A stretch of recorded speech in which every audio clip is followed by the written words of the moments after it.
going on YouTube, and welcome back to Goal Line Hockey. It's your boy Kevin Forte, and today we are taking a look in the Metropolitan Division right now at, I would say, the dark horse of the Metro.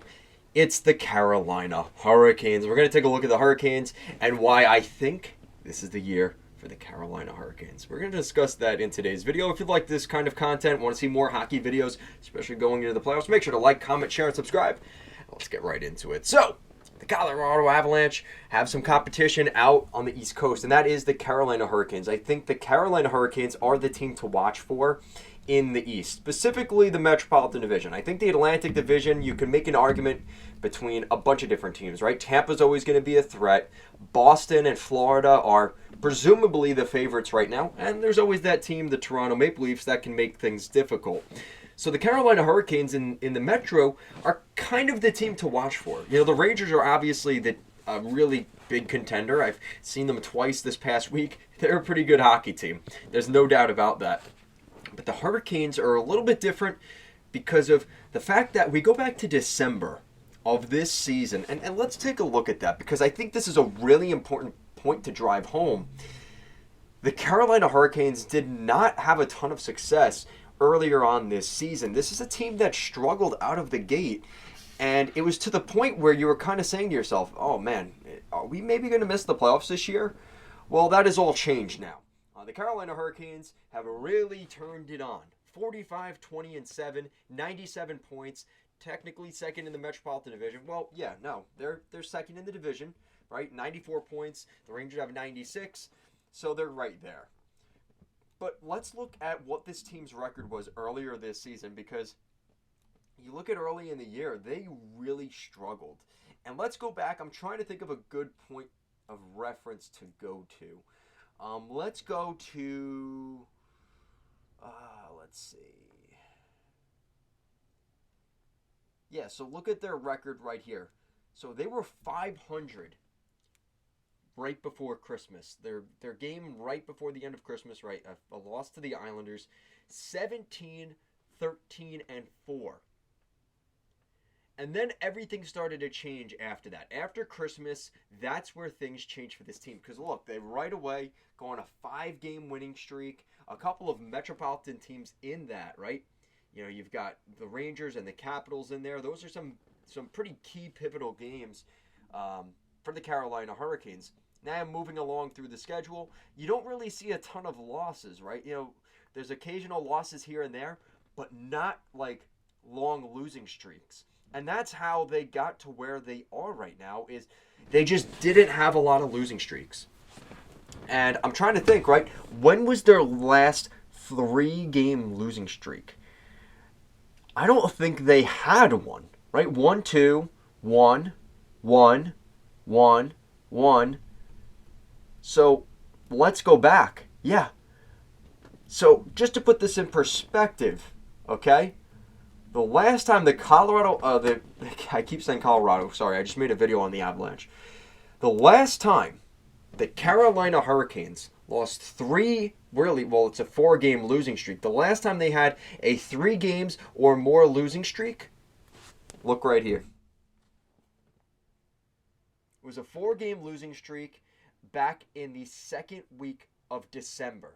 That is the last time the Hurricanes have lost 3 or more games in a row. And the rest of their schedule here, there is, I think, how many consecutive losses? So 1, 2, all right, let's go to past the winning streak. Yeah, this is where things got good. So there's 1 loss, there's 1 loss, 1 loss, 1 loss, 1 loss, 1 loss, 2. Oh my God, they had a 2-game losing streak. Holy cow. 2-game losing streak. That was back right after Valentine's Day. Right? One. So since December, since that 5-game winning streak, they have had 1 time where they have lost back-to-back games. So just to put that in perspective, that's how far back the what do they call it? The Carolina Hurricanes, how far they have come here since then. And you look at that 96, not 94 points or whatever, and probably going to win 50 games this year, and that's kind of what you expected from the beginning of the season from the Carolina Hurricanes. But like I said, when this team was 17, 13, and 4 back in December, I think there were a lot of pretty worried Carolina Hurricane fans, and rightfully so. Just didn't seem like the goaltending was doing that well. They were scoring goals here and there, but there was just a lot of inopportune goals they were giving up and just a lot of bad situations. They did have a couple injuries, which obviously affected that. I'm sure the Hurricane fans will come in here and say that because they did. They had a couple of tough injuries earlier in the year, and that obviously played a factor. But this is a team that under Rod Brind'Amour, they always find a way. They're rounding into form. They're figuring out, wait, we're the Carolina Hurricanes. We're supposed to be further in the standings, further up in the standings than we are. We got to get moving. And that's exactly what they did. And kind of what also helped, right? The Flyers have fallen off. The Islanders have fallen off. The Devils really were never really in the chase. So for Carolina, give them credit where it's due, but a lot of teams around them in the Metropolitan Division really haven't panned out the way that we thought they would. So, and the combination of Pittsburgh and Washington not being all that good, and of course Columbus, it gave room for Carolina to take advantage, and they did. They took advantage, they rose to the occasion, and they're dominating. And that's why everybody's talking about, you know what? Vegas, trying to defend their cup title. They're going to be a team in the running. The top teams in the West, right? The three big boys in the Central. You got Dallas, Winnipeg, and Colorado, right? They all have 90 plus points. Nashville's been on a heater, and I'll maybe have to make a video on them because I think they're the hot team right now in the West. Vancouver's been kind of floundering since the deadline, right? Thatcher Demko got hurt, and Elias Lindholm hasn't panned out the way they would have liked. Hey, remember that guy? This is a team right now in Carolina that has not lost consecutive games since before Christmas. And that is scary. That is really, really scary. And you want to talk about a team to watch for in the playoffs? Nobody's talking about Carolina because, like I said, we all expected them to be here. But the way they got here is extremely scary, extremely dangerous. And barring a crazy collapse here, I think that whoever they play in the first round, if they end up getting that second seed in the Metropolitan Division, even if they get the first, either way, it might actually be more beneficial for them to play the third Metropolitan Division team. And let's look at the standings just so you guys get what I'm saying here. So here's the standings. And in the Metro right now, okay, what you're looking at is hopefully, right, you've got the Rangers, Hurricanes, and Flyers. Look at the drop-off between the Rangers, Hurricanes, and Flyers. That is loony. That is crazy. But what that means is technicality, if the playoffs were to start today, in terms of just purely off points, right? The Rangers would be, because they won their division, technically playing a team with more points in Tampa Bay than the third seeded team in the Metropolitan Division, which is the Flyers. So, and this is why this bracket is so stupid. Technically, the Hurricanes would be getting rewarded with home ice advantage still, but technically be playing in terms of the pure standings and points, they would be playing an easier opponent in the Flyers than the Rangers, who are the top seed in the Metro, playing would be the second seed. Okay. And my point doesn't technically stand completely because the Rangers would be playing the Capitals, which would be the second wild card because of the way the Panthers and the Bruins are in the standings. But still, you get my point, right? You're running the risk, depending on what happens with the Bruins and the Panthers the rest of the way, if they end up being having the most points in the Eastern Conference, well, then that means the Metro would be playing the number one wild card, which could be either Tampa or Toronto.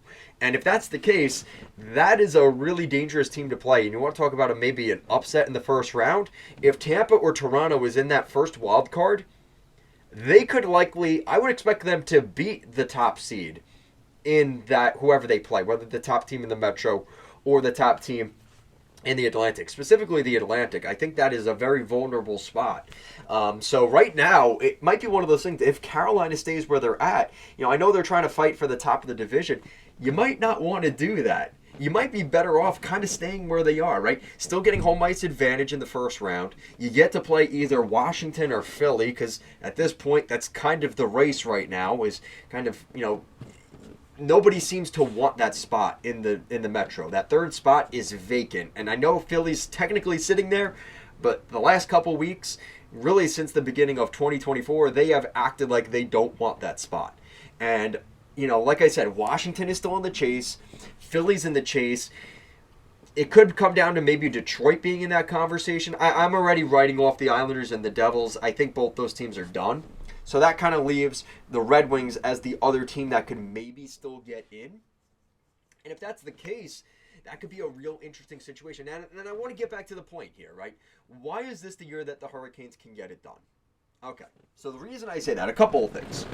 First things first, right? Of course, that the winning cycle of this team since December is really, really a point to drive home, because, like I said, they have lost back-to-back games only once since Christmas. Like, I'm still staggered by that. That is incredible. That's great for them. And, the goaltending is really rounded into form, which we expected early in the season. But again, injuries and just not getting in the rhythm, that was a part of the issue early on. But what I'm trying to say here is, if they end up playing one of those wild card teams, or hell, if they end up playing the third best team in the Metro, right, the third ranking team, whether that's the Flyers or Capitals, that should be a serious win for the Hurricanes. If that would be a major upset if they were to lose in the first round. Now that means you get to the second round, you're likely playing the New York Rangers, or depending on how things go, maybe it ends up being Tampa or Detroit or something like that. Unless, if it's Tampa, that's going to be, first of all, I would love to see that series, but as a Hurricanes fan, I think they'd rather play the Red Wings or the Rangers in the second round than the Lightning. Especially if they end up knocking off the Rangers in the first round, which would be any team that beats the Rangers in the first round there. That's going to be scary. That's just going to be a scary team for the Hurricanes to play in the second round. There's no easy way out after that. So let's say they get there, right? Let's say they play the Rangers in the second round. Well, I think head-to-head, I think the Rangers don't have the matchup to the Hurricanes. The Hurricanes have been very good against Carolina over the last couple of years. I think they could win that series, and I think that's the team to beat there. So now you're talking about the conference finals. And if the Hurricanes do get back to the conference final, who could they be playing? Probably a combination of, I'm being quite honest with this, I think it's going to come down to either Tampa, Boston, or Florida.